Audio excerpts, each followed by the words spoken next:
الحمد لله وكفى وسلام على عباده الذين اصطفى أما بعد فأعوذ بالله من الشيطان الرجيم بسم الله الرحمن الرحيم يا أيها الذين آمنوا اتقوا الله وكونوا مع الصادقين وقال تعالى فاسألوا أهل الذكر إن كنتم لا تعلمون وقال تعالى والسابقون الأولون من المهاجرين والأنصار والذين اتبعوهم بإحسان رضي الله عنهم ورضوا عنه صدق الله مولانا العظيم وقال رسول الله صلى الله تعالى عليه وسلم إن الله اختارني واختار لي أصحابا وأصحارا وأنصارا وقال رسول الله صلى الله تعالى عليه وسلم الله الله في أصحابي لا تتخذوهم غرضا من بعدي فمن أحبهم فبحبي أحبهم ومن أبغضهم فببغضي أبغضهم وقال رسول الله صلى الله تعالى عليه وسلم البركة مع أكابركم وقال النبي عليه الصلاة والسلام الجليس الصالح خير من الوحدة والوحدة خير من جليس السوء أو كما قال النبي عليه الصلاة والسلام मुअज़्ज़ज़ मुहतरम हज़रत मुसल्लियान किराम আমি পবিত্র কালামুল্লাহ থেকে কয়েক জায়গা থেকে অংশ বিশেষ তিলাওয়াত করলাম এবং হযরত রাসূলুল্লাহ সাল্লাল্লাহু আলাইহি ওয়াসাল্লামের কয়েকখানা হাদিস শরীফের অংশ বিশেষ পাঠ করলাম।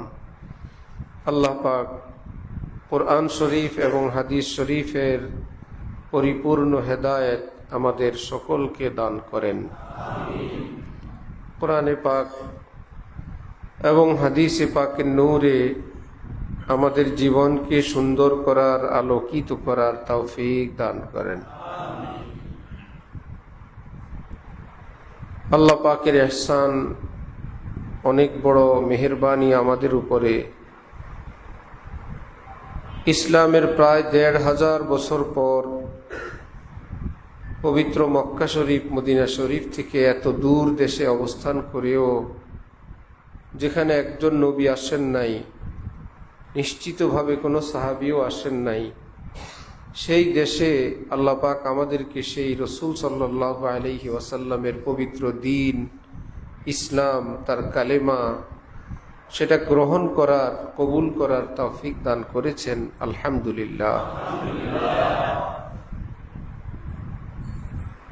কোরআনে পাকে আল্লাহ পাক রব্বুল আলামিন ইরশাদ করেন, কোনো বান্দার বুকে যদি ঈমান টুকুন থাকে, এই দুনিয়ার কোনো আমল যদি তার নাও থাকে, সে যদি সাধারণ স্বাধীন আজাদ কোনো মুসলমান না হয়ে কারো দাস দাসীও হয়, গোলাম বান্দিও হয়, আর জীবনে কোনো আমলও নাই, আজাদ স্বাধীন পুরুষও না, কিন্তু তার বুকে শুধু ঈমান টুকুন আছে, কোরআনে পাকে আল্লাহ পাক বলেন ওয়ালা আবদুম মুমিন খায়রুম মিন মুশরিকিন ওয়ালাউ আ'জাবাকুম, এইরকম একজন মুমিন বান্দা বান্দির দাম আমি আল্লাহর কাছে আসমান জমিন এবং এর মধ্যখানে যত হীরামণি মুক্তা আছে সবচেয়ে ওই ঈমানদার বান্দা বান্দির দাম বেশি। যার জন্য সবচাইতে ছোট ঈমানদার, যাকে আল্লাহ পাক সর্বশেষ মুক্তি দিবেন, যার পরে আর কোনো ঈমানদার মুক্তি পাবে না, ওই ঈমানদারকে আল্লাহ পাক এই পৃথিবীর সমান 10 দুনিয়ার সমান একটা জান্নাত দান করবেন। 10 দুনিয়ার সমান একটা জান্নাত আল্লাহ পাক তাকে দিবেন। বিজ্ঞানীরা বলে যে ভাই, আমরা যে পৃথিবীতে থাকি, 7টা মহাদেশ, ইউরোপ, আমেরিকা, বাংলাদেশ, এশিয়া সব মিলে কত বড় পৃথিবী। এইরকম পৃথিবীর চেয়ে 13 লক্ষ গুণ বড় সূর্যটা। অর্থাৎ সূর্যের ভিতরে এই পৃথিবী নামক যে গ্রহটা, এই রকম 13 লক্ষ পিস পৃথিবী একটা সূর্যের মধ্যে রাখা যাবে। যেন একটা গামলা 13 লক্ষ মার্বেলগুলো হইল ওই পৃথিবীটা, গামলাটা হইল সূর্যটা। ওটার ভিতরে 13 লক্ষ পিস পৃথিবী রাখা যাবে।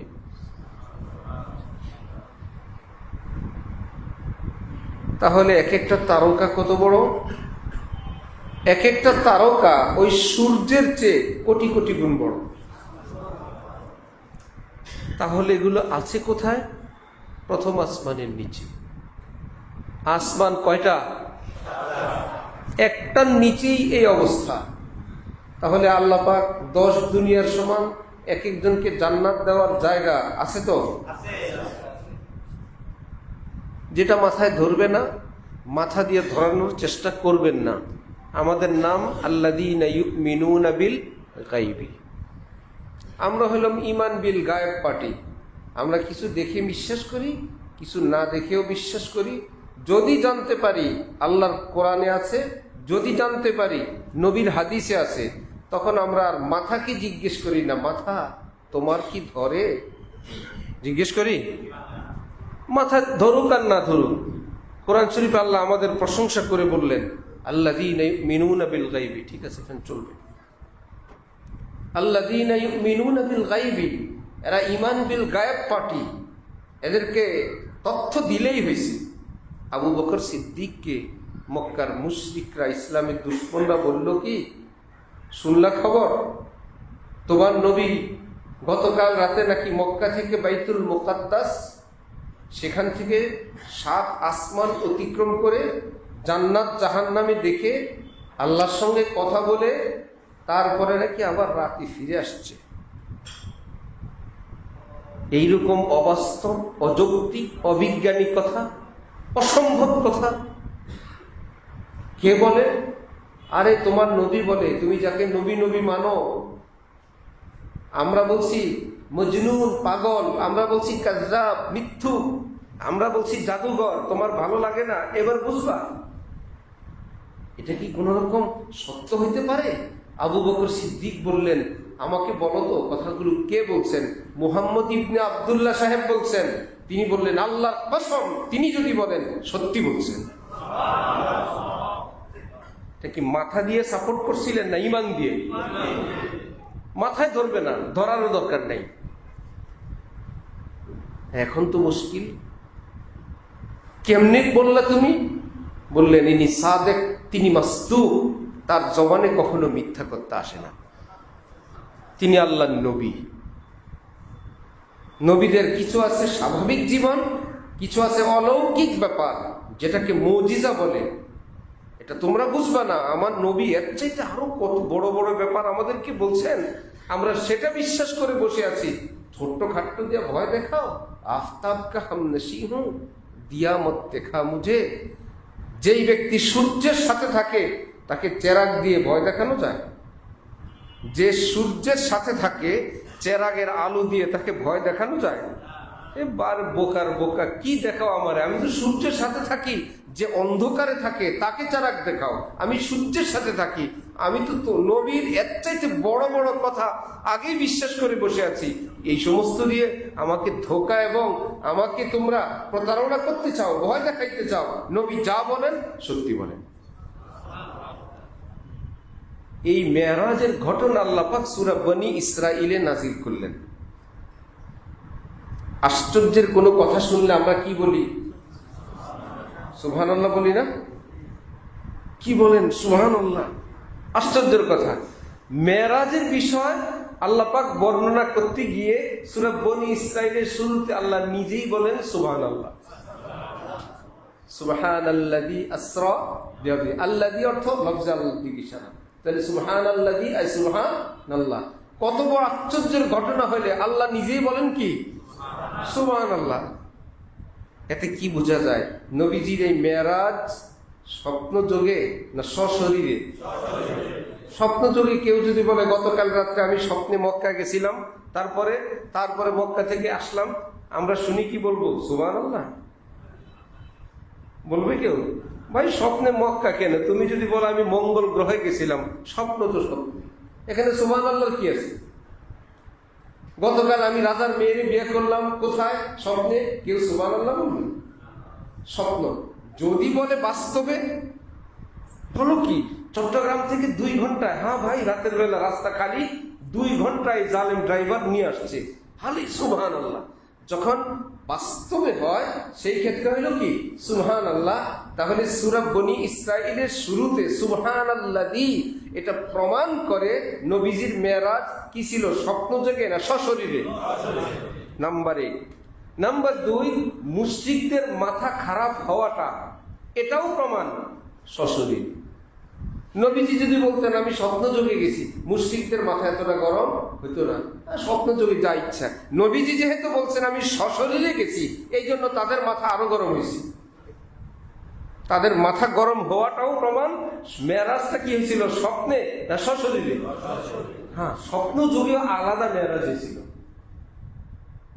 মেরাজ স্বপ্ন যুগেও হয়েছিল, কিন্তু সুবহানাল্লাযী আসরা যেটা, এটা কোনটা? সশরীরে। এবার বলেন তো, সাহাবায়ে কেরাম নবীকে জিজ্ঞেস করলেন, আপনি বলেন কোরআন বলে আসমান 7টা, আমরা তো প্রথমটাই খুঁজে পাই না, কত দূর? এখন যেমন সূর্য পৃথিবীর এই জমিন থেকে কত দূর? 9,30,00,000 মাইল। কোথাও কোনো বর্ণনায় বিজ্ঞানী, আমরা তো মাপতে পারি না, বিজ্ঞানী বললে 25 কোটি কিলোমিটার। আচ্ছা 9 কোটি ধরেন না, 9 কোটি কিলোমিটার, লক্ষ না, হাজার না। নবীজিকে সাহাবায়ে কেরাম বললেন আসমান কোথায়? উপরে।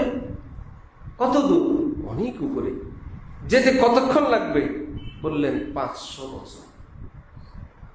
আস্তে আস্তে না, সবচাইতে দ্রুত গতিতে যদি যাও, যেতে লাগবে 500 বছর, আসতে লাগবে 500 বছর। তাহলে বিজ্ঞানীরা এই আসমান পাওয়ার কোনো সুযোগ আছে? কারণ একজন বিজ্ঞানী 1000 বছর যাবত একটা প্লেন, একটা রকেট চালায় যাবে আবার আসবে, কোথায় পাবে তেল, কোথায় পাবে হায়াত? একটু যায় ফিরে আসে। শেষে এখন বিজ্ঞানীদের, বর্তমান বিজ্ঞানীদের তথ্য, কোরআনের আকাশ বলতে কিছু নেই, উপরে হইল মহাশূন্য। বিজ্ঞানী সাহেবদের কথা, উপরে কি আকাশ নাই না? খুঁজে বের করার তৌফিক নেই, তৌফিক নেই। নাকি আকাশ নাই? আকাশ আছে, ওই পর্যন্ত যাওয়ার তৌফিক নাই। ফতোয়া দিছে কি নাই? আকাশ নাই। এক বেটে মহিলার বিয়ে হয়েছে, স্বামীর বাড়িতে গেছে, গলার হার ছিঁড়ে কলসির ভিতরে পড়ে গেছে। মেয়ে হইল বেটে, হাত হইল ছোট ছোট। তো বেচারি চেষ্টা করছে কলসির তলা থেকে গলার হার বের করার জন্য, কোনো ক্রমেই কোনো ব্যবস্থা নাই। এখন কলসির কাছে কান্না করে। শাশুড়ি জিজ্ঞেস করছেন, মা কান্না করো কেন? বলল আমার গলার হারটা কলসির মধ্যে পড়ে গেছে, এই জন্য। বেকুব, কান্না করতে হয়, ভিতরে যদি পড়ে কলসির তলায় তো বাবা। বলল আমিও তো জানি আপনাদের বাড়ির কলসির তলা নাই। আম্মা আপনাদের বাড়ির কলসির কি নাই? তলা নাই না হাত নাই? শাশুড়ি বলল বেকুব কোথাকার, কলসির তলা নাই না তোর হাত নাই? বর্তমান বিজ্ঞানীরা বলে আসমান নাই। আসমান নাই না হাত নাই? তাহলে কি বিশ্বাস করবেন, বিজ্ঞান না কোরআন? কোরআন বলে 7টা আছে, বিজ্ঞান বলে একটাও নাই। হুজুর আপনি বিজ্ঞানের বিরুদ্ধে ওয়াজ করেন, আপনি মাইক দিয়ে ওয়াজ করেন, বিজ্ঞানীরা বানাইছে, এতে কি হয়েছে? যতক্ষণ বিজ্ঞান আমার কোরআনের সাথে থাকবে, বিজ্ঞানকে বলবো ওয়েলকাম, আসো খেদমত করো। কিন্তু যদি তুমি একদিকে যাও, আমার কোরআন আরেক দিকে যায়, তখন তো বাবা আমি বলবো বিজ্ঞান আমি তোমার সাথে না, আমি কোরআনের সাথে আছি। তখন কার সাথে আমরা? আর বিজ্ঞান যদি কোরআনের সাথে থাকে আমরা বলবো ওয়েলকাম, কোরআনের সাথে আছে বিজ্ঞান, তুমিও সাথে থাকো। ঠিক আছে? বিজ্ঞান বলে জিন নাই। বর্তমান বিজ্ঞানীদের সর্বশেষ লেটেস্ট বিশ্লেষণ হইল জিন বলতে কি নাই, কোনো কিছুর অস্তিত্ব নাই। এখন কি করবেন? আল্লাহ পাক বলেন ওয়াল জান্না খালাকনাহু মিন ক্বাবলু, মানুষের আগে জিন সৃষ্টি করেছি। ওমা খালাকতুল জিন্না ওয়াল ইনসা আল্লাযী ইউওয়াসওয়িসু ফি সুদুরিন নাস মিনাল জিন্নাতি ওয়ান। আরো কত জায়গায় আছে, তিনটা বললাম। আল্লাহ বলেন আমি জিন জাতি সৃষ্টি করেছি, জিনের অস্তিত্ব আছে। বিজ্ঞান বলে জিন নাই। বিজ্ঞান মানবো না কোরআন মানবো? আশ্চর্য কথা। বিজ্ঞান বলে মৃত্যুর পরে কবরে সওয়াল জবাব নাই, নবী বলেন আছে। বিজ্ঞান মানবো না নবীকে মানবো? বিজ্ঞান বলে হাসর নসর বলতে মিথ্যা তথ্য। বিজ্ঞান মানবো না কোরআন মানবো? বিজ্ঞান বলে হালাল হারাম বলতে এগুলো সব ধর্মীয় বিভিন্ন প্রপাগান্ডা, উন্মাদনা, মিথ্যা তথ্য। হালাল কি জিনিস, হারাম কি জিনিস, একই তো সব। কি বলেন, হালাল হারাম দুনিয়াতে আছে কিনা? বিজ্ঞান বলে জান্নাত জাহান্নাম বলতে কিচ্ছু নাই, কোরআন সুন্নাহ বলে আছে। তাহলে বিজ্ঞানের মুরিদ যে হবেন একটু বুঝে শুনে পেন নাকি? বিজ্ঞান প্রয়োজন আছে, কিন্তু অন্ধভাবে না, বুঝে শুনে। সন্তান মায়ের পেটে, হসপিটাল নিলেন, অসুস্থ মা, ডাক্তার বলল পজিশন এমন, দুটোটা রক্ষা করা মুশকিল। না আমাদের শখের সন্তান, মাও চাই সন্তানও চাই, চাই কিনা? একটা পর্যায়ে গিয়ে ডাক্তার বলল একটা রাখতে পারবেন, সিদ্ধান্ত নেয়। পরিস্থিতি এমন, হয়তো মা শেষ করে আমরা বাচ্চা বাঁচানোর চেষ্টা করব, অথবা বাচ্চা শেষ করে মা বাঁচানোর চেষ্টা করব। ইয়েস অর নো, কোনটা করবেন? ইমার্জেন্সি সিদ্ধান্ত দেন। এখন চোখ দিয়ে পানি ছাড়ে আর বলে মনে তো চাই দুটোটা রাখি, যদি নাই পারেন ঠিক আছে বাচ্চাটাই মারেন, মা রাখেন, গাছ থাকলে আল্লাহ ফল দিবে। বলে কিনা? সেটা কি ফেলানোর জিনিস ছিল? বিজ্ঞান কি বাদ দেওয়ার জিনিস ছিল? না, রাখবো যতক্ষণ রাখা যায়, সন্তান রাখবো যতক্ষণ রাখা যায়। যদি এমন হয় সন্তান রাখতে গেলে মাকে বাদ দিতে হয়, ওই সময় মা বাদ দিয়ে সন্তান রাখবো না সন্তান বাদ দিয়ে মা রাখবো? সন্তান বাদ দিয়ে মা রাখবো, যতক্ষণ পারবো বিজ্ঞান রাখবো সাথে। কিন্তু আমার কোরআনের সঙ্গে যদি বেয়াদবি করো, আমার আল্লাহর সঙ্গে যদি পাল্টি করো, আমার হাদিসের সঙ্গে যদি তুমি পল্টি মারো, তাহলে ইসলামে তো তালাকের ব্যবস্থা রাখছে। শুধু বউ তালাক দিব না, তোমারেও বলবো 1 2 3। তখন আমরা কার সাথে থাকবো? কোরআনের সাথে। তখন থাকবো ইসলামের সাথে। এইটুকুন ঈমান বুকে রাখতে হবে।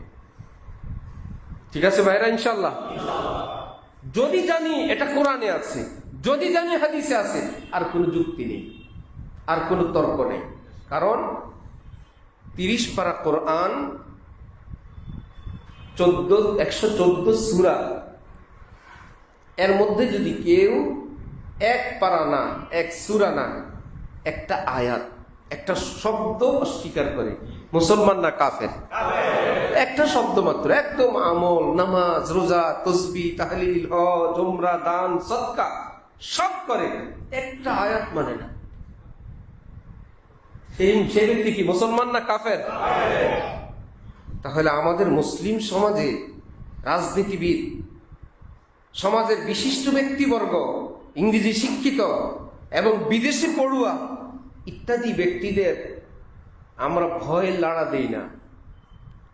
চাল চলন, আচার আচরণ, ভাবমূর্তিতে আমাদের সন্দেহ হয়, তারা যেন বলতে চায় কোরআন সবটা মানা যাবে না, যেন বলতে চায়। বলবেন কিনা সেটা আপনি।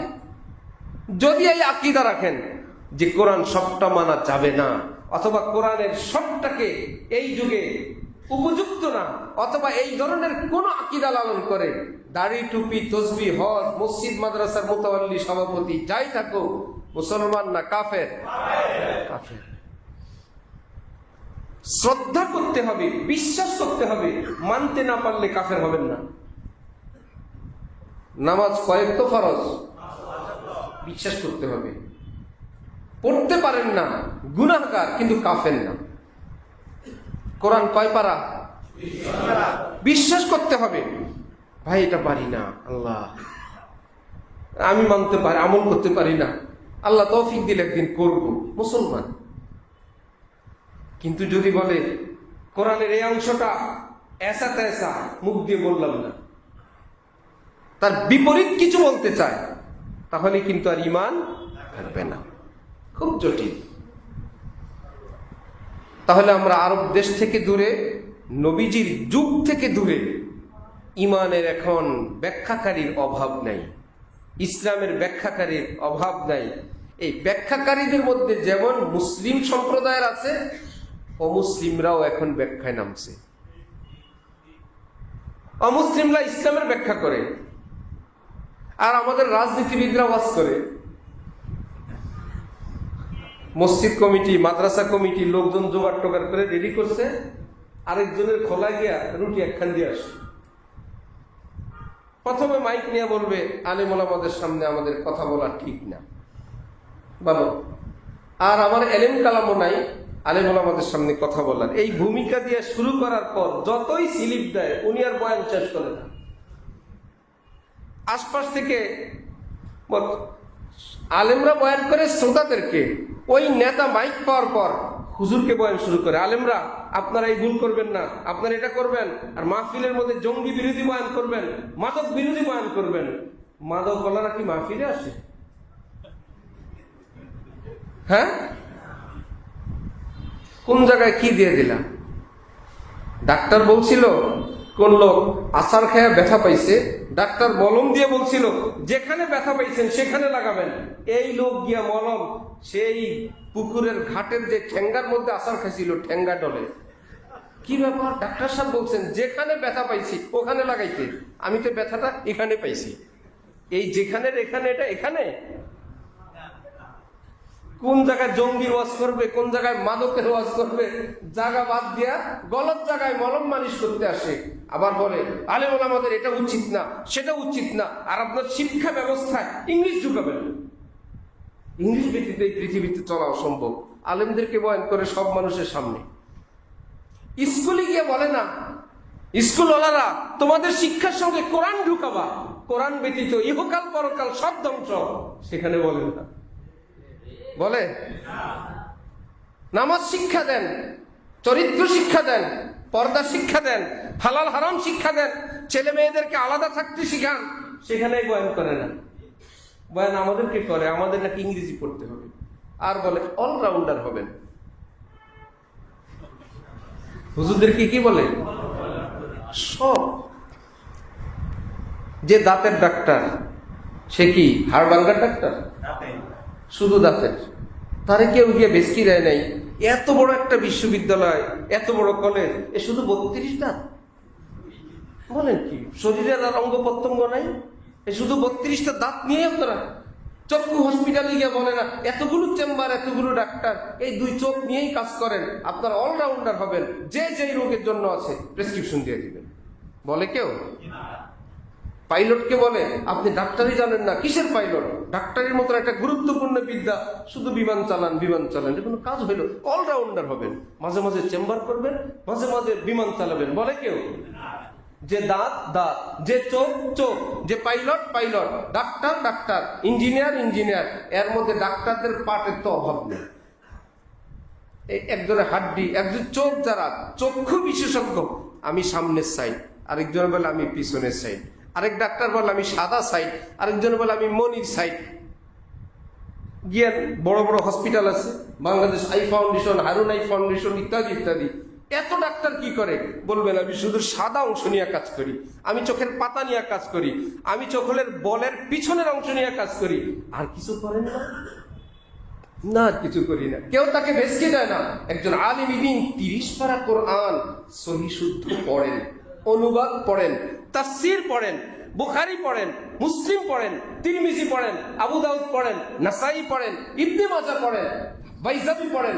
সব পড়ার পর এই লোককে এসে বলে, থরুলি ইংরেজিতে বলতে পারেন না, ভাত খাবেন কোত্থেকে? যদি ইংরেজি শিখতে পারেন, ভাতের অভাব নেই।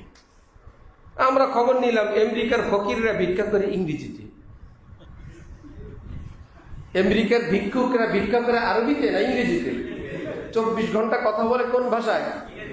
থুরুলি। আরে বাবা, শুনলাম ইংরেজি শিখলে নাকি ভাতের অভাব নাই।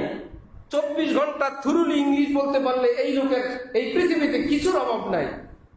এখন ইংলিশ ভাষা যে সমস্ত দেশে, সেই সমস্ত দেশের ফকিররা, মিসকিনরা, কাজের বুয়ারা কথা বলে কোন ভাষায়? কি বাবা, ইংলিশ শিখাই কাজ করে কেন? ভাত ইংরেজিতে খাওয়াই না। রিজিক দিয়ে নেওয়ালা কে? গলত জায়গায় বেশকি মারো। বেশকি যেখানে দেওয়া সেখানে দাও, যেখানে মলম দেওয়া সেখানে দাও।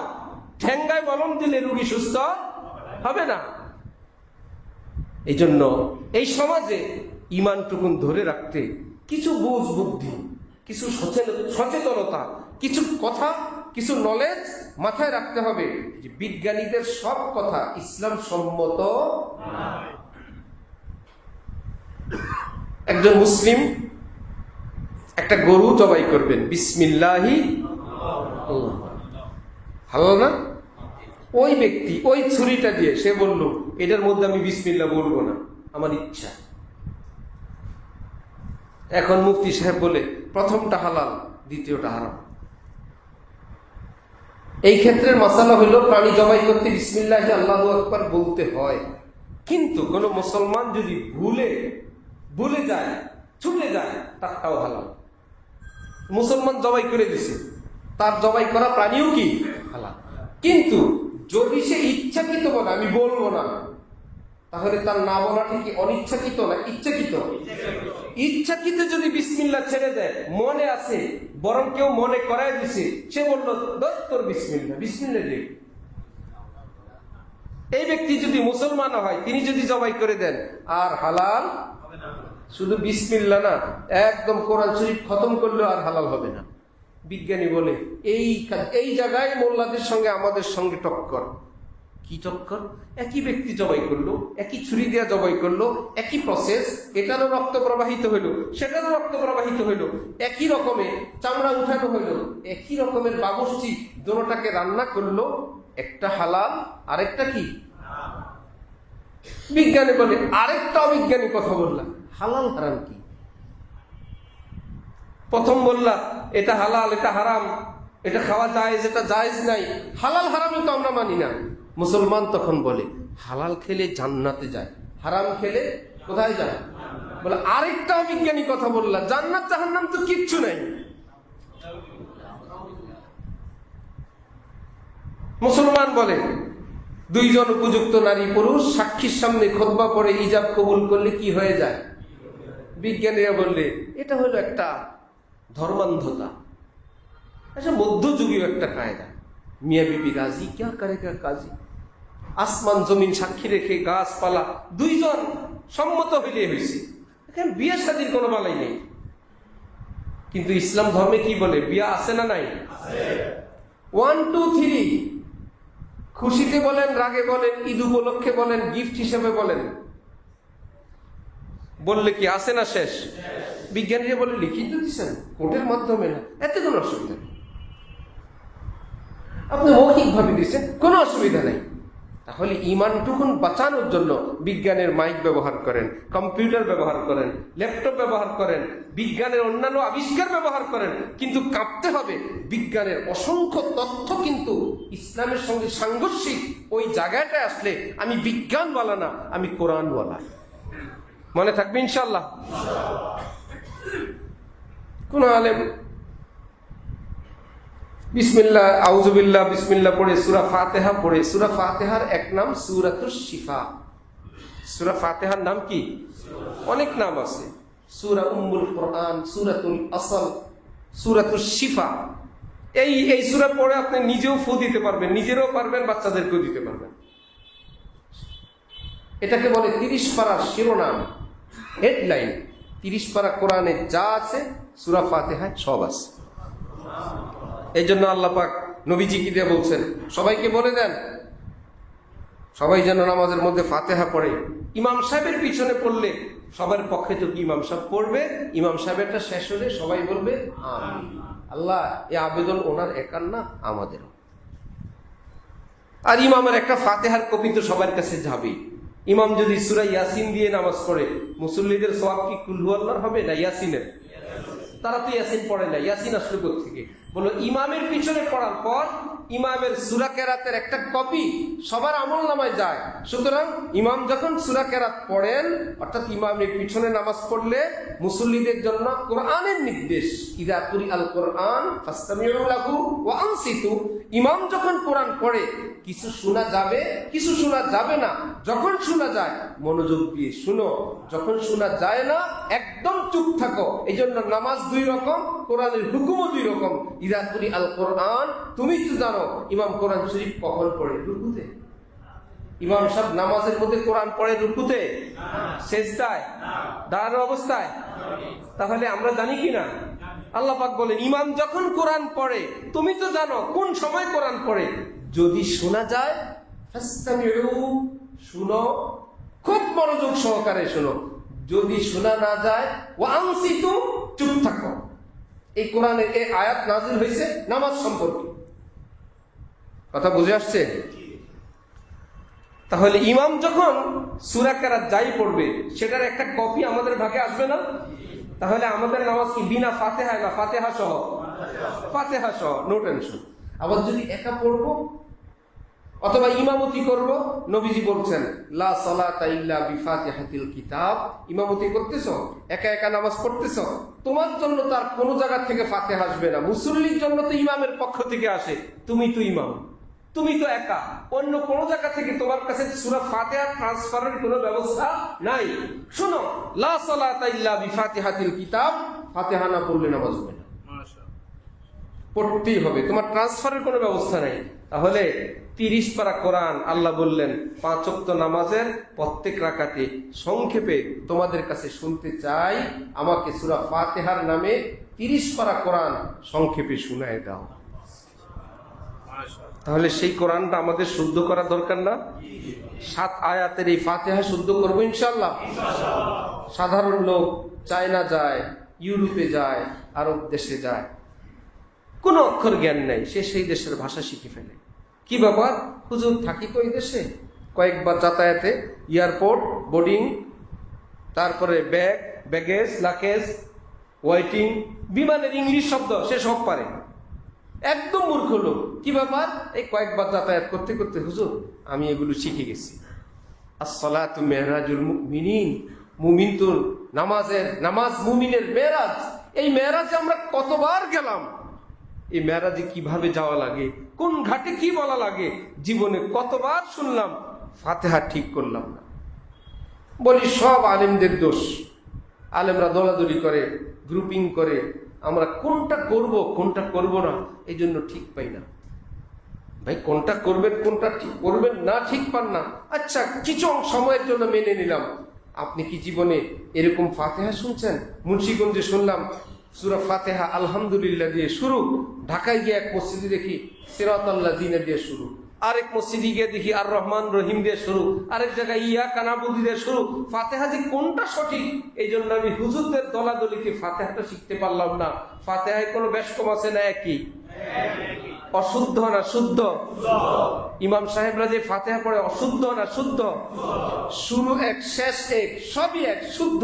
জীবনে শুনলাম একবার দুইবার না শতবার, শিখলাম না কেন? আল্লাহ বলবেন ওই দায়ভার আলেমের উপর দিবা। না শিখার কারণে এক মামলা, আলেমের উপর দায়ভার দেওয়ার কারণে দ্বিতীয় মামলা আরেকটা হবে। শিখো নাই তুমি, দোষ দাও আলেমের। আত্তাহিয়াতু শিখো নাই কেন? দলাদলির কারণে। দোয়ায় কুনুত শিখো নাই কেন? দলাদলির কারণে। দাড়ি রাখো নাই কেন? দলাদলির কারণে। সুন্নতি লেবাস পরো নাই কেন? দলাদলির কারণে। নিজের স্ত্রী সন্তানদের পর্দা করো নাই কেন? দলাদলির কারণে। সুদ ঘুষ থেকে দূরে থাকো নাই কেন? দলাদলির কারণে। কোনো দলাদলি তো ছিল না। বন্ড পীর এসে বলে সুদ খাওয়া আরাম। বলে না? যেটা বন্ড পীর, সে যদি বলে সুদ হালাল, কোনো মুরিদ থাকবে? তার বলবে সবাই বুঝে যাবে তো বন্ড, নিজেও খায়, আমাকেও খাইতে কয়। সেও বলতে হয় সুদ হারাম, ঘুষ হারাম। তাহলে আলেমরা যেগুলোতে একমত আছে, এই যদি আমরা মানা শুরু করি, নামাজ আলেমরা সবাই বলেন কয় ওয়াক্ত? 5 ওয়াক্ত পড়েন। কোন আলেম কি বলছে যে ভাই দাড়ি না রাখা সুন্নাত? কেউ বলছে? কোন আলেম কি বলে টাকনুর নিচে পুরুষের পায়জামা, পাঞ্জাবি, পোশাক এটা পরা জায়েজ? সবাই বলে। যেগুলো মেইনলি সেটা মানেন, যেগুলো একতেলাফ, এত ছোট্টখাট্ট বিষয়, এগুলো নিয়ে মাথা ঘামানোর দরকার নেই। যাই হোক, তো কোন আলেম সূরা ফাতিহা পড়ে এরকম কাউকে কিছু বলবে, ওই বিজ্ঞানীদের একজন ইংরেজি শিক্ষিত, সে বলল এই হইলো আরেকটা মোল্লাদের অবিজ্ঞানী কাজ। আপনার সূরা কেরাত আপনার মুখে, ওই লোককে আপনি ফু দিলেন বা এই করলেন সেই করলেন, এতে কি হবে? আপনি কোনো ওষুধ প্রয়োগ করলেন না, সিজার অপারেশন করলেন না, কিছুই করলেন না, আপনি আপনার জায়গায়, সে তার জায়গায়, এখানে কি ফায়দা হবে, কি উপকার হবে? ওই আলেম ভাবলেন মাথা যার নষ্ট, তাকে বেশি লম্বা দলিল দিয়ে বোঝানো যাবে না, খাঁটি ভাষায় কয়েকটা গালি দিছি ওই লোককে। এইবার সেই লোক একদম রাগ, চেহারা লাল, কাঁপতেছে, হুজুর মানুষ আপনি এসব কি বলেন? আরো দিছে, আপনি আরো বললেন আমি আপনাকে স্পর্শ করছি, কিছু প্রয়োগ করছি, কোন ট্যাবলেট খাওয়াইছি? আমার কথা আমার মুখে, আপনার সমস্যা কি? আপনি বলেন। কাঁপতেছে। তখন তিনি বললেন আরে বাবা, আমি আল্লাহর একজন নগণ্য বান্দা, আমার কয়েকটা কথা আমার কাছে, এটার অ্যাকশন যদি এমন হয় তোমার মতন ইংরেজির গোলাম কিরকম কাঁপায় ফেলতে পারে, লাড়ালাড়ি করতে পারে, লাল বানায় ফেলতে পারে, আল্লাহর কালামের পাওয়ার কত। তাহলে আমরা গোলামি করব বিজ্ঞানের না কোরআনের? কোরআনের। সাথে থাকো, 100 বার ওয়েলকাম। বেয়াদবি করবা 1 2 3, ঠিক আছে ইনশাল্লাহ। বিজ্ঞান বলে নারী পুরুষের শিক্ষা দরকার, আমরা বলি কি বেদরকার না দরকার? আমরা সঙ্গে বলি নারী পুরুষের সতীত্ব চরিত্রের হেফাজত আরো দরকার। ওটা কি দরকার না আরো দরকার? তারা বলে আরে ওই সাবজেক্ট বাদ দাও, আমরা বলি ওই সাবজেক্ট আগে। ঝামেলাটা দেখছেন কোন জায়গায়? নারীর শিক্ষা, এটা কি ইসলাম বাধা দেয়? আসলে না, কোনো বাধা নেই। যদি নারীর সুরক্ষা এর সাথে সতীত্ব চরিত্রের হেফাজতের সঙ্গে এই পৃথিবীর শ্রেষ্ঠ বিজ্ঞানী নারী হতে পারে, ইসলামের কোনো বাধা নাই। ডাক্তার হবে, পাইলট হবে, সব হবে, কিন্তু তুমি পড়ার নাম দিয়ে তোমাকে ভার্সিটিতে নিয়ে কক্সবাজার নিয়ে যাবা, ইসলাম বলেন না। ওই পড়ার চেয়ে এই মেয়ের না পড়া ভালো ছিল, কারণ পড়তে গিয়ে তার ইজ্জত শেষ, সতীত্ব শেষ, লজ্জা শেষ, মেয়েটার জীবনে আর কিছুই নেই। এখন বলে কি ইসলাম নারীদের শিক্ষার পথে প্রতিবন্ধকতা সৃষ্টি করে। 16 কোটি মানুষের 32 কোটি হাত দিয়ে আমরা দেশকে এগিয়ে দিতে চাই, ইসলাম হলো বাধা। যুবক যুবতীর হাত ধরে যখন দেশকে আগায় নিয়ে যেতে চায়, দেশ আগায় যায় না পিছায় যায়। আমি বলি আগায় যায় জাহান্নামের দিকে। যুবক যুবতীরা যখন হাতে হাত ধরে দেশকে আগায় নিতে চায়, দেশ আগায় যায় জান্নাতের দিকে না জাহান্নামের দিকে। আর যদি নারীরা আলাদা, পুরুষরা আলাদা, সসম্মান মর্যাদা সম্মান রক্ষার সঙ্গে আলাদা থাকতে চায়, এইবার ইসলামের শিক্ষা, হ্যাঁ দেশ এগুচ্ছে জান্নাতের দিকে। বিজ্ঞানীরা বলে তো সাম্প্রদায়িকতা, নারী পুরুষের বৈষম্য। আমাদের তো সংবিধান লেখা আছে নারী পুরুষের কোনো বৈষম্য এই দেশে নাই।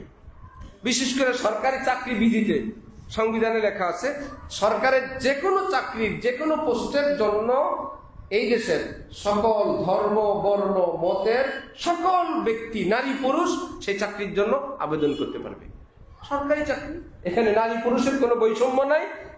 এটা আমাদের সংবিধানের সাংবিধানিক ব্যাপার, যার জন্য কোনো জায়গায় যেমন সরকারি আলিয়া মাদ্রাসা বেচারারা বিপদে পড়ে গেছে, একটা সিট খালি হয়েছে, একজন প্রফেসর লাগবে, সরকারি চাকরি বিজ্ঞপ্তি দিতে হয়েছে। এই প্রফেসরের জন্য ছেলে মেয়ে মুসলমান হিন্দু যে কেউ আবেদন করে বসছে। ইন্টারভিউতে পাশ করছে একজন হিন্দু মহিলা, ঠেকানোর কোনো উপায় নেই। সরকার থেকে বেতন নেবেন, সরকারের রুলস ফলো করতে হবে, সরকারের রুলসে সে চাকরি পেয়েছে।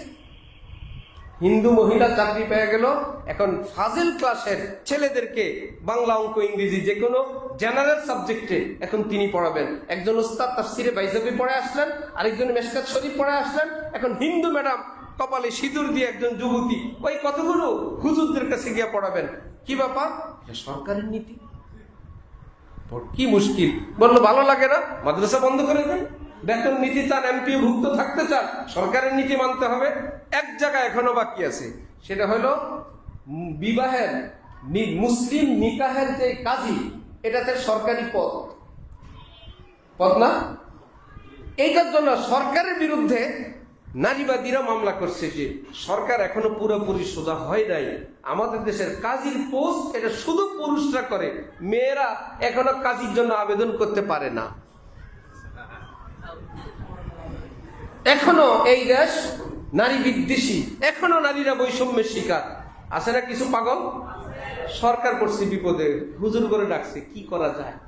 হুজুররা বলছে, বলেন মুসলিম অধ্যুষিত দেশ, অনেক বিয়ে শাদী মসজিদে হয়, তো নারী যদি কাজী হয় এই বেচারি মসজিদে আসবে কেমনি? এরা আবার আদালতে জবাব দিছে, আমরা কোরআন হাদিস ঘেটে দেখছি, নারী যদি নামাজের পরে এইভাবে জরুরতে মসজিদে আসে আপত্তি নাই, কাজী হবে। বিয়ে তো নামাজের পরে হয়, আসতে পারবে। সরকার আলেমদেরকে বললো বাঁচান, আলেমরা বললো আরেক পয়েন্ট আছে, নারীদের মাসে নামাজের ছুটি থাকে, ওই সময় মসজিদে প্রবেশ নিষেধ। বুঝেন নাই? এখন বললে কি, কাজী সাহেবের মসজিদে প্রবেশ নিষেধ, এখন বিয়ে হবে মসজিদে। এই ঝামেলার কারণে আমরা বলছি এই কাজী শুধু পুরুষ হবে। এই হলো নীতি, এই পৃথিবীর নীতি, বিজ্ঞানের নীতি। বিজ্ঞানীদের কথা হইল যে ভাই কোনো আপত্তি নেই। ভার্সিটিগুলোতে, প্রাইভেটগুলোতে বিশেষ করে কি করে জানেন, যে একটা পড়ানোর পর ছেলেরা মেয়েরা আবার এটাকে পুনরায় আবৃত্তি করবে, পড়বে। মাস্টার সাহেবরা ভাগ করে দেয়, এই কয়েকটা ছেলে, এই কয়েকটা মেয়ে, এই কয়েকটা ছেলে, এই কয়েকটা মেয়ে, তোমরা পরস্পর এটাকে আবার রিভাইজ দিয়ে যোগাযোগ করে একে অপর থেকে নোট গাইড নিয়ে ফেসবুকের মাধ্যমে, মেসেঞ্জারের মাধ্যমে কালকে পরীক্ষার আগে এটা রেডি করে আসবা। আবার শিক্ষা সফরে যাও, 3 দিনের সফরে, মা বাবা না, যুবক যুবতীরা। ইসলাম বলে না, এই শিক্ষা সফরটা আমার মা বোনের জন্য, আমার ভাইদের জন্য, যুবকদের জন্য নিরাপদ না। তখন বিজ্ঞানীরা বলে এটাই তোমাদের সঙ্গে আমরা বাধা।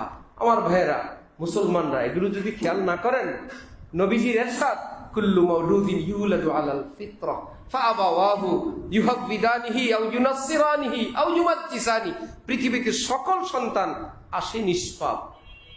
নবীজি বলেন তাদেরকে পাপী বানায় কে? মা বাবা, পরিবেশ, সোসাইটি, কালচার। এক ঘরে ছোট্ট একটা বাচ্চা বড় হয়, কিছুদিন পরে সে বলে আমাকে অমুক নায়িকার মতো জামা কিনে দাও। বাবা বলে হুজুর মানুষ, দিনদার, নামাজি, দেখছেন যুগ খারাপ। এইটুকুন মেয়ে বলে অমুক নায়িকার মতন চুল কেটে দাও, জামা বানায় দাও। এই বয়সে আরেকটা মেয়ে আরেক ঘরের থেকে বাবাকে বলে বাবা আমার জন্য একটা হিজাব আনো, আমার জন্য বোরকা কিনে দাও। কি ব্যাপার? ওই যে দিনদার নামাজি সাহেব নিজেই না নামাজ পড়ে, ঘরে তো টেলিভিশন চলে, বেপর্দা পরিবেশে চলে। মেয়ে দেখতে দেখতে দেখতে দেখতে, এই যে 2-3 দিন আগের খবর, ক্লাস 5-এর ছেলে ক্লাস 2-এর মেয়ে চলে গেছে না?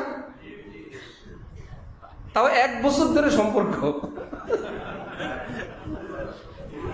ক্লাস 5-এর ছেলে ক্লাস 2-এর মেয়ে, সম্পর্ক পাইনি না, একে অপরকে ছাড়া বাঁচবে না। এগুলো কি এমনি শিখে গেছে না মিডিয়া থেকে শিখছে? মিডিয়া থেকে শিখছে। ফাবাওয়াহু, তার মা বাবা তাকে ওই রকম উন্মুক্ত পরিবেশে, নষ্ট পরিবেশে রেখে দিছে। দেখতে দেখতে আমরা মনে করি কিছু বুঝে না। কোরআন বলে, হাদিস বলে বুঝে না, মানে 2টা রেকর্ডার আছে। এই কানগুলো হলো সাউন্ড রেকর্ডার আর চোখগুলো হলো ভিডিও রেকর্ডার। অবুঝ বাচ্চা বুঝে না, কিন্তু ক্যামেরা তো চালু। অবুঝ বাচ্চা বুঝে না, কিন্তু রেকর্ডার তো চালু। এই রেকর্ডার আর এই ভিডিও ক্যামেরা চালু আছে বলে বাংলাদেশের ছোট্ট শিশু জন্মের পর কথা বলে কি ইংরেজিতে না বাংলায়? আরবিতে। ইউরোপে, আমেরিকায়। সে কেমনে জানে আমি এখন আমেরিকায় আছি, আমাকে ইংলিশে কথা বলতে হবে, আমি আরবিতে কথা বলতে হবে? সে জানে না কিছুই। সে একটা কান আর একটা চোখ নিয়ে আসার পর এখন সে দেখতেছে সবাই বাংলা বলে, শুনতে শুনতে শুনতে তার ভিতরে বাংলা প্রবেশ করছে, রেকর্ডিং হয়েছে বাংলা। এখন প্লে দিলে, স্টার্ট দিলে কি বের হবে? বাংলা। আরেকজনের ভিতরে ঢুকছে আরবি, সে আরবি, ইংরেজি ঢুকছে ইংরেজি। আরো দেখেন আমাদের অঞ্চল চট্টগ্রাম, সিলেট, পুরান ঢাকা, নোয়াখালী, যেই দেশের বাচ্চা সেই দেশের ভাষায় কথা বলে, তারা কি বলা হয়েছে বাংলাদেশ দেখে তুমি জেনতেন ভাষা বলবা না, তুমি কিন্তু সিলেটের জন্ম, সিলেটের মতন মাত মাতবা, সিলেটি মাত মাতবা বলে কেউ? সে শুনছে সিলেটি, বলবে সিলেটি। এইটা যদি হয় তাহলে বুঝতে হবে। আর বধির যারা কথা বলতে পারে না, বোবা, এদের কি ব্যাপার জানেন? এরা জন্মগত বয়রা, এরা জন্মগত ভাবে কানে শোনে না, চোখে দেখে।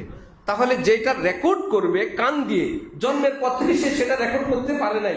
চোখ তো চালু, চোখ দিয়ে কেবল দেখছে, কি জানি ঠোঁট মোট নাড়ে, হাত নাড়ে সবকে, কিন্তু জীবনে কোনো সাউন্ড পায় নাই।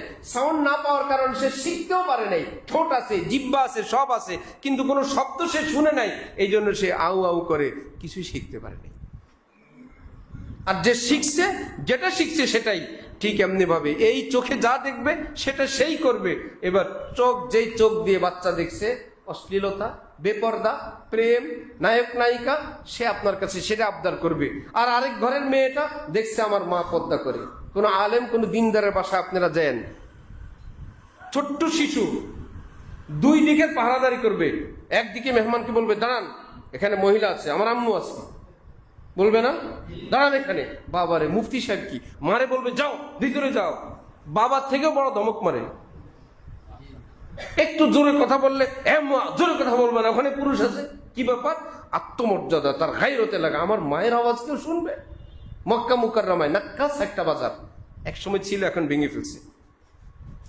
আমরা কাঁচা বাজার দেখতে গেছি, সেখানে নিয়ে একদম বাংলাদেশের সত্যি গিয়ে দেখি শুটকি, মাছ, ধনিয়া পাতা, কাঁচামরিচ ইত্যাদি, খুব মজা লাগলো। এর ফাঁক দিয়ে একটা আরবি তার বাসা থেকে বের হবে একজন মহিলা, তার ছেলে দুইজন তার আগে হাঁটতেছে, মায়ের জন্য একটু রাস্তার ব্যবস্থা করতেছি। ওই বরাবরে আমি দাঁড়ানো। একটা ছেলে 7-8 বছর, আর একটা 10 বছর হবে কম বেশ। দুইটার চিৎকার কি, ধমক কি, মানে তাদের গা জ্বলে যাচ্ছে। মা বের হবেন প্রয়োজনে, তরিক তরিক বললে হয় রাস্তা, তরিক তরিক, মানে তরিকও বলে ধমকও মারে। সম্মানে আমার মা যাবে, সরেন এখান থেকে, তরিক। মা তো পদ্মা নিষেন, কিন্তু তার আত্মমর্যাদা লাগে। সব সন্তান কি আত্মমর্যাদা লাগে? লোক আসলে বলে আম্মু, আঙ্কেল আসছে, আম্মুকে ডেকে নিয়ে আসে। নবীজি বলেন এটা তোমার সন্তান জন্মগত ভাবে পায় নাই। ছোট কাল থেকে যদি পর্দা দেখে, সে পর্দা শিখবে, সে তোমার কাছে হিজাব চাইবে, জায়নামাজ চাইবে, তসবিহ চাইবে, আল্লাহ কথা শুনবে। আর যদি তুমি তাকে নায়ক নায়িকা দেখাও, সে তোমার জন্য সেটাই আবদার করবে, আমার জন্য সেটা। তাহলে আমরা কি এরকম গাফেল এবং উদাসীন থাকলে আমাদের সন্তানরা অটো ভালো হয়ে যাবে না নষ্ট হয়ে যাবে? নষ্ট হয়ে যাবে। এখন অনেক সন্তান যখন জাহান্নামে যাবে, কি ব্যাপার? আল্লাহ বলবে তোমার বদ্দিন এবং বেঈমানের কারণে জাহান্নাম। সে বলবে আমি তো নিজে হই নাই। কেন? আমি জানতাম না ডান বাম। আমার মা বাবা আমাকে ইংলিশ মিডিয়ামে দিছে। আমাকে বাসায় আসলে জিজ্ঞেস করতো তোমার গার্লফ্রেন্ড নাই, তোমার বয়ফ্রেন্ড নাই। আমাকে স্কুল থেকে শিখাইতো, ক্লাস 1-2 শেখায়, এ তোমার গার্লফ্রেন্ড, এ তোমার বয়ফ্রেন্ড। এরা যখন বড় হয়, বিয়ে শাদী করে, স্বামী তার স্ত্রীকে জিজ্ঞেস করে এতদিন হলো বিয়ে হলো, স্ত্রী তোমার কোনো বয়ফ্রেন্ড ছিল না? আমার তো অনেক গার্লফ্রেন্ড আছে। উদ্দেশ্য নিজের রাস্তা ক্লিয়ার করে, নিজের রাস্তাটা কি আসবা আমার, আমরা এখন ডোন্ট মাইন্ড। তোমার কোনো বয়ফ্রেন্ড থাকতেই পারে, তুমি কলেজ ভার্সিটিতে পড়ছো, ওদেরকে দাওয়াত করবা, খাওয়াবা। এরা বলে আমাদের তো কোনো অসুবিধা হয় না। হুজুররা বলে এরকম উদারতা, এটা অসুবিধা। এরকম ফ্রি মন থাকলে কোনো অসুবিধা হয় না। জিনা, ব্যভিচার, ধর্ষণ, ভিডিও ধারণ, আত্মহত্যা, এগুলা কি আলেমদের মধ্যে বেশি হয়? হ্যাঁ না don't mind party? Don't mind party, কোনো মাইন্ড নেই। এরাই আবার আমাদেরকে বলে হুজুরদের মন খারাপ, হুজুরদের মন ভালো না, এই জন্য পর্দার কথা বলে। আর বলে মা বোন নাই। হ্যাঁ, আপনার মা বোন নাই হুজুর? এরা তো মায়ের মতো, এরা তো আমাদের বোন। সবই যদি তোমার ভাইয়া বোন হয়, বিয়ে করবা কারে? সবই যদি মা আর বোন হয়, বিয়ে করবা কারে? আর মা বোন বলে তাকে ঘর থেকে নামায়, এই ধর্ষণের শিকার, নির্যাতনের শিকার, প্রতারণার শিকার, ব্ল্যাকমেইলের শিকার। এগুলো বিজ্ঞানীদের প্রতারণা। কোরআন বলছে কুল্লিল মুমিনিন ইয়াগুজ্জু মিন আবসারিহিম ওয়া কুল্লিল মুমিনাত ইয়াগযুযনা মিন আবসারিহিন্না। আমি তো অনেক আদেশ, আল্লাহ বলেন, ডাইরেক্ট বলি, কিন্তু কত কথা আছে বাবা ছেলেকে সরাসরি বলে না, অন্যদেরকে বলে। আপনি আপনার ভাতিজাকে বুঝায়েন, এই তোমরা তোমাদের বন্ধুকে বুঝাও। মাকে বলে, তুমি তোমার ছেলেকে বলো। শরমের কথা বাবা নিজে সরাসরি বলেন না। আকিমুস সালাহ আতুজ যাকাত, আল্লাহ ডাইরেক্ট বলেন নামাজ পড়ো, রোজা রাখো, কিন্তু দৃষ্টি হেফাজত করবে। আল্লাহ বলে এটা শরমের কথা, আমি বলবো না। কুল, নবী আপনি বলে দেন। সুবহানাল্লাহ, আপনি বলে দেন। কুল্লিল মুমিনিন, আপনি বলে দেন। যারা মুমিনিন, যাদের বুকে আমার প্রতি ঈমান আছে, শুধু তাদেরকে, বেঈমানকে বলবেন না। ইয়াগুজ্জু মিন আবসারিহিম, তারা যেন বিন নারী থেকে নজর নিচু রাখে। ওয়া ইয়াহফাজু ফুরুজাহুম, নিজের লজ্জাস্থান যেন তাদের হেফাজতে রাখে। ওয়া কুল্লিল মুমিনাত, নারীদেরকেও বলে দেন তারা যেন ভিন পুরুষ থেকে নিজের নজর নম্র রাখে, নিচু রাখে। ইয়া কি, এতে করে তাদের লজ্জাস্থানের হেফাজত। ইয়াহফুজনা মিন ওয়াকুল্লিল মুমিনাত ইয়াগযুযনা মিন আবসারিহিন্না ওয়া ইয়াহফাজনা ফুরুজাহুন্না, এতে করে তাদের ইজ্জত সতীত্ব রক্ষা পাবে। কারণ প্রথম শুরু হয় চোখ দিয়ে। প্রথম শুরু হয় কি দিয়ে? চোখ দিয়ে। ইফটিজিং বিরোধী কতদিন ছিল বাংলাদেশে, এখন বলি ইফটিজিং, এখন হয় দর্শন। আপনি ইফটিজিং না, এই জন্য এখন আর ইফটিজিং এর নাম নেই। হাইকোর্ট থেকে তখন একটা আইন জারি হয়েছিল বাংলাদেশে, যে রাস্তার পাশে স্কুল কলেজ ছুটি হলে অপরিচিত কোনো নারীর দিকে যদি কেউ ফেল করে তাকায় থাকে, তাকে অপরাধী হিসেবে বিবেচনা করা হবে, শাস্তি দেওয়া হবে। আলেমরা তখন হাসছিল। ১৫০০ বছর আগে কোরআন বলছিল এরকম বিন নারীর দিকে তাকায় না। এখন হাইকোর্ট থেকে এই মাত্র নজর হেফাজতের ওয়াজ শুরু হইল। কারণ তারা খুঁজতে খুঁজতে খুঁজতে এসিড নিক্ষেপ হয়, পাগল হয়, খুন হয়, পরামর্শ দেয়, প্রস্তাব দেয়। এটা শুরু হয় কি দিয়ে? চোখ দিয়ে। তা হাইকোর্ট থেকে রুলস হয়েছে যে কেউ অপরিচিত কারোর দিকে এরকম আপত্তিকর দৃষ্টিতে তাকায় থাকতে পারবে না। রব্বুল আলামিন বলে, তো আমি আগেই বলছি, কোরআন বলছি। হাকিমুল উম্মত মাওলানা আশরাফ আলী থানভী বলেন, একবার নজর হেফাজত করা, ভিন নারীকে দেখা থেকে নিজেকে রক্ষা করা ১০,০০০ রাকাত তাহাজ্জুদের চেয়ে বড় আমল। কয় হাজার রাকাত? একবার নজর হেফাজত করা, একটা বেপরদা থেকে। একজন মা বোন যাচ্ছেন, এবার ইজ্জত করেন, তিনি আমার মা হইতে পারতেন, তিনি আমার বোন। আমার বোন হতে পাবে বাইরে যায় কোনো কাজে, হয়তো এই মা এই বোন নিজেকে অতটা সংযত রাখতে পারেন নাই, অথবা কোনো শালীন পোশাকে আসতে পারেন নাই। আমার বাবা আদমেরই তো সন্তান, আমার বোন লাগে, আমার মা লাগে।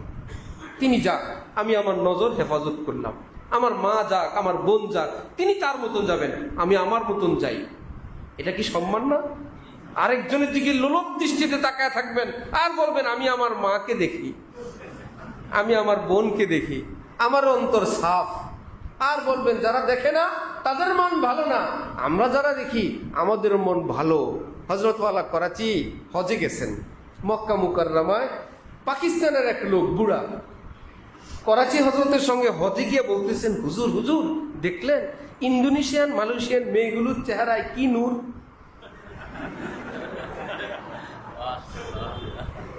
ইন্দোনেশিয়ান মালয়েশিয়ান মেয়েগুলো কি কবুতরের মতো দেখা যায়, সাদা, মনে হয় যেন আপন বোন সব, আর কি নূর চেহারায়, দেখছেন হুজুর? হযরত ওয়ালা করাচি বলে, বুড়া শয়তানি ধরছে, মেয়েগো চেহারার মধ্যে নূর দেখো, আল্লাহর ঘর কাবা শরীফে নূর দেখা যায় না? কাবা ঘর, এখানে তুমি নূর দেখো না, সব নূর ইন্দোনেশিয়ান মেয়েদের গালের মধ্যে তোমার শয়তানে ধরছে। নিজের মাকে মা বলে খেদমতের সুযোগ নাই, মা মৃত্যুর পরে ৮ দিন পচে গলে থাকে, খবর নেওয়ার সময় নাই। সব নূর ভিন নারীর চেহারায় মা হয়ে গেছে, শয়তানি, সবটাই শয়তানি এবং চক্রান্ত। এটা হলো ইবলিস, এরকম ধোকা দেয়। কোরআনে পাক আল্লাহ পাক বলছেন, ইবলিস কত পিএইচডি ওয়ালা, তার কত নিচের ছাত্র হইল শিয়াল। শিয়াল কি ইবলিসের চেয়ে বড় চালাক? এক এলাকায় মুরগি মানুষের মুরগি খেয়ে ফেলে, এখন মুরগি খেয়ে খায়, শিয়ালে খায়, শিয়াল ধরার জন্য ফাঁদ পাচ্ছে। এখন তো শিয়ালও ফাঁদে আটকে পড়ছে। গভীর রাত, পাশ দিয়ে যায় বাঘ। বাঘ জিজ্ঞেস করলো কি ব্যাপার? এইবার শিয়াল বলল, মামা দেখেন, আমার এরা বিয়ে করার জন্য আটকেছে। আমি কি আসলে বিয়ের উপযুক্ত হয়েছি মামা? আপনার বিয়ে করা দরকার। এমন পাম দিছে, বাঘ বেচারা শিয়ালের পামে পড়ে গেছে। মামা আমি কোনোভাবেই বিয়ে করতে চাই না মামা, আপনি আগে বিয়ে করেন। কি করা লাগবে? মামা আমার গলার মালাটা একটু খুলে দেন।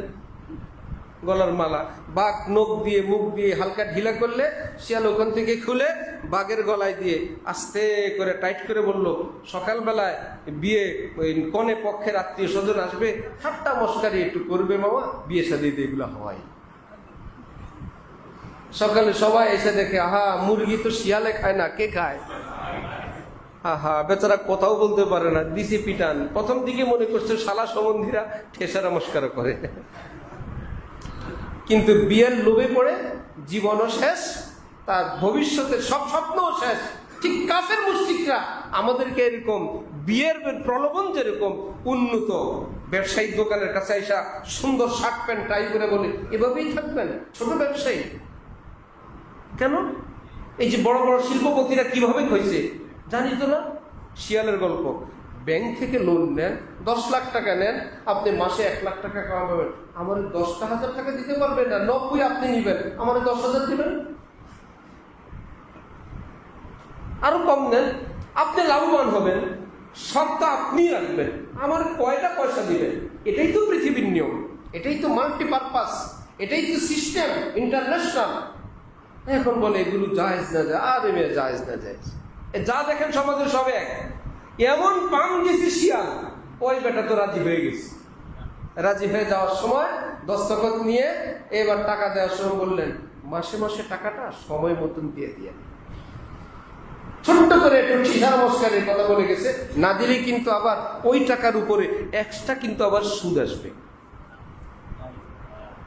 এই বেচারা পামে পড়ে গলায় তো শিয়ালের দড়ি নিল। এতদিন ছিল নিজের দোকান, যাই রোজগার করে এটা আমার, আমি খাবো, দান করবো। এখন ব্যবসা বাণিজ্য করে আর মাসের শেষের কিস্তি নিয়ে টেনশন, নিজের দোকানে নিজে কর্মচারী, ব্যাংক লাগে কর্মচারী হয়ে গেছি নিজের দোকানে। এতদিন কামাইতো নিজের জন্য, এখন উপার্জন করে কার জন্য? ব্যাংকের জন্য। এখন মাস শেষ, ভালো মন্দ, দুর্যোগ, বৃষ্টি, রাজনীতি, পুরোপুরি টাকার ব্যবস্থা হয় নাই। এই টাকা পরিশোধের জন্য আরেক জায়গা থেকে কিস্তি উঠেছে, আছে আমার কাছে 50 কোটি টাকা। আমাদের এক ব্যবসায়ী আবার আমার কাছে বলে কি, হুজুর এটা পরিশোধের তো কোনো ব্যবস্থা নাই, রাইস মিল দিছে, বললো আরেকজন ব্রোকার আছে, আরেকটা ব্যাংক থেকে আমাকে 100 কোটি টাকা উঠে দিবে, শর্ত হলো তাকে 12 কোটি দিতে হবে। মিডিয়া যে ব্রোকার সে 12 কোটি নিয়ে যাবে। তা আমি চাচ্ছি ওই 100 কোটি দিয়ে কোম্পানিটাকে চালু করে, যেহেতু পড়েই গেছি বিপদে, তাহলে এই 50 কোটিও ঋণ পরিশোধ করলাম, আর তাকে 12 কোটি দেওয়ার পর আর যেটা থাকে সেটা দিয়ে ব্যবসা বাণিজ্য করে এভাবে ব্যাংকের ঋণ আস্তে আস্তে পরিশোধ করব। বলেন তো এটা কি তার বাঁচার বুদ্ধি না মরার বুদ্ধি? 50 কোটি দিতে পারে না, 100 কোটি ঋণ ব্যাংকে, তো তার নামে 100 কোটি, ব্রোকার নিয়ে যাবে 12 কোটি। এটা কি ব্রোকারের নামে যাবে না তার নামে যাবে?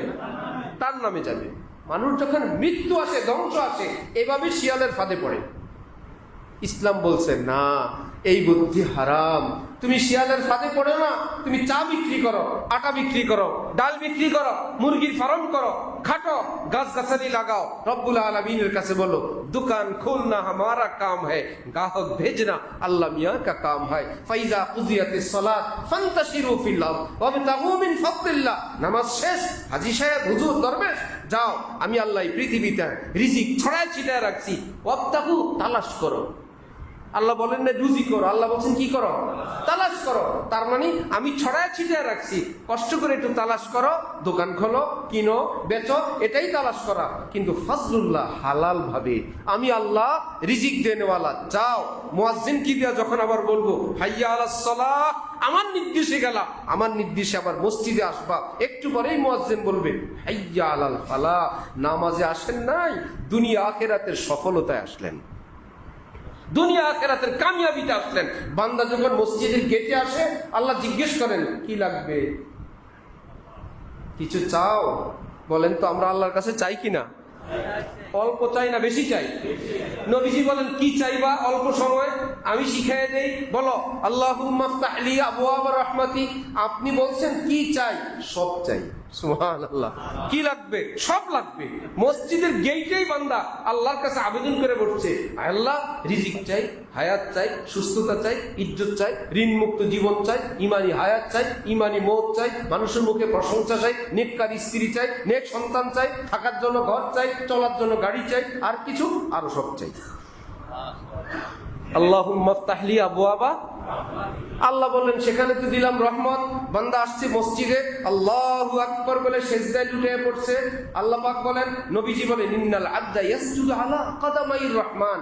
বান্দা যখন সেজদা করে ওই কপালের নিচে আল্লাহ পাক নিজের কদম মোবারক বিছিয়ে দিয়ে দেন। যে তোমার এই কপালের দাম পৃথিবীর কোনো কার্পেট, কোনো মার্বেল পাথর দিতে পারবে না। তোমার এত দামি জায়গা আমি আল্লাহর জন্য তুমি লুটায় দিলা, আমি তো তোমাকে সম্মান করব, নেও আমার কদমে সেজদা করো।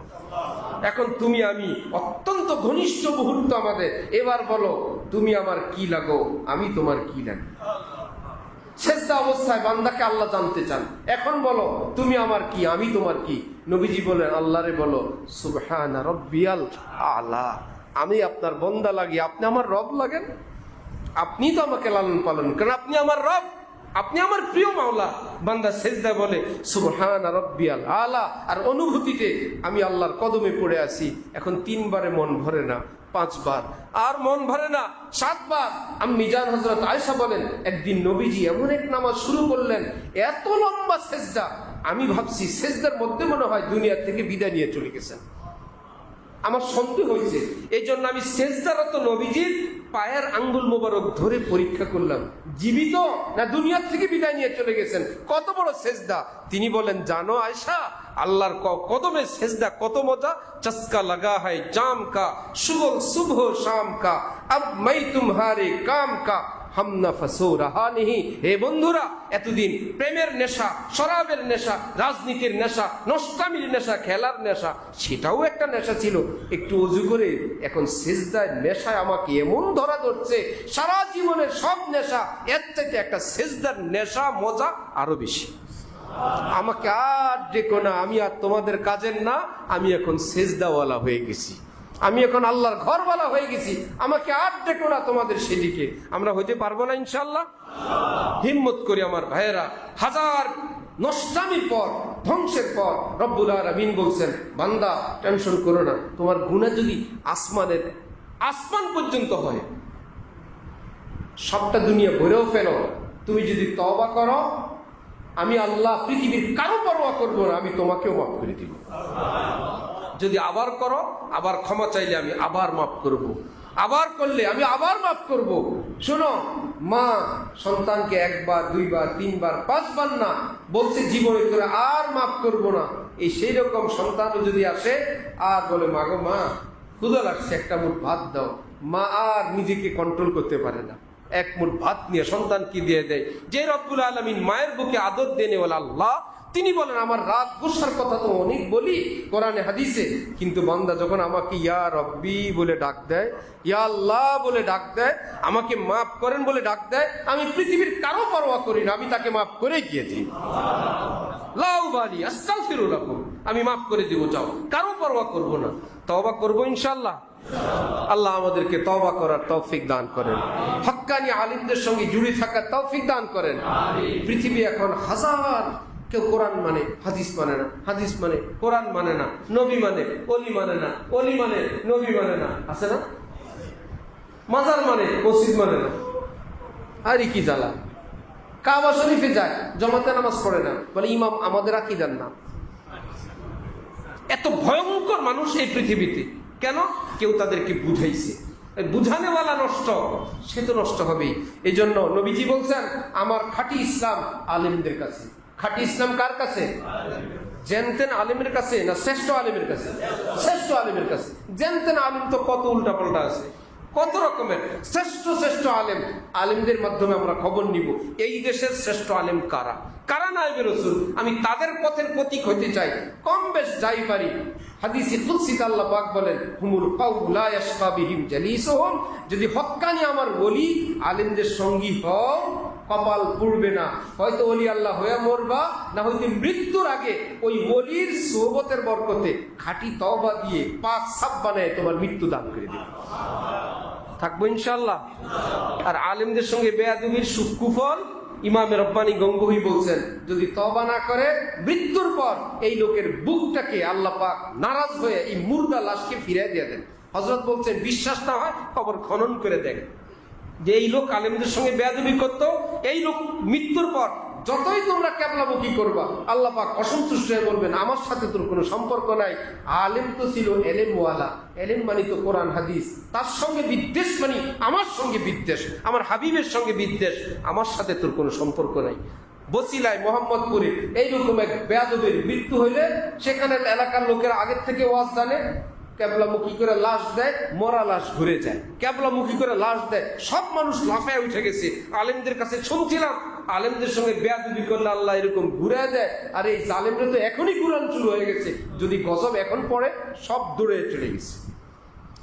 আমল করতে পারি না, চেষ্টা করব, কিন্তু আস্থা রাখবো, বিশ্বাস রাখবো, রাখবো কিনা ইনশাল্লাহ। ভাই যেই কাজ ডাক্তারের কাজ ডাক্তারই করবেন, এই ডাক্তার না হয় কি ডাক্তারের কাজ আমরা ইঞ্জিনিয়ার কি দিয়ে করাতে পারবো? বা একটা গাড়ি নষ্ট হয়েছে, ওয়ার্কশপে নিব, ওয়ার্কশপওয়ালা উল্টা পাল্টা দাম চায়, এই জন্য কি হাসপাতালে নিয়ে যাবো?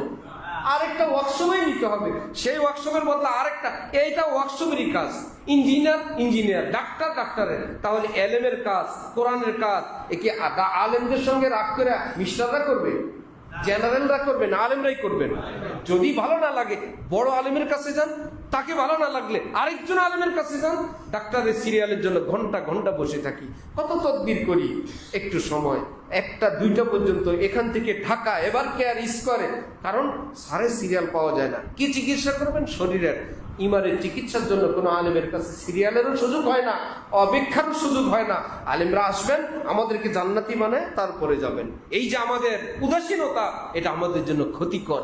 আল্লাহ আমাদেরকে দ্বীন সহিভাবে বুঝার, আমল করার তৌফিক দান করেন। ওয়া আখিরু দাওয়ানা আলহামদুলিল্লাহি রাব্বিল আলামিন।